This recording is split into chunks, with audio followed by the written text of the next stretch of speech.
जगन्नाथ स्वामी नयन पथगामी भवतु मे निराद्रौ शङ्खमध्ये सतदलकमले रत्नशिखास्तनस्थं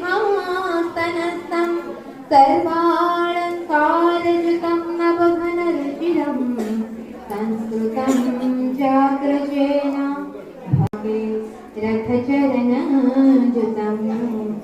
यही गाँव आराध्य देवता होउछन्ति प्रभु महिमा मणि जे कि जगन्नाथ एक अपरूप रूप एवं तांका पई एठी रहिछि बड़दान एठी मध्य हुए जगन्नाथ रथयात्रा पुरी रथयात्रा परी एठी मध्य बांकीर राजा छेरा पहरा करती एवं समस्त नीतिकांति विधि पालित हुए।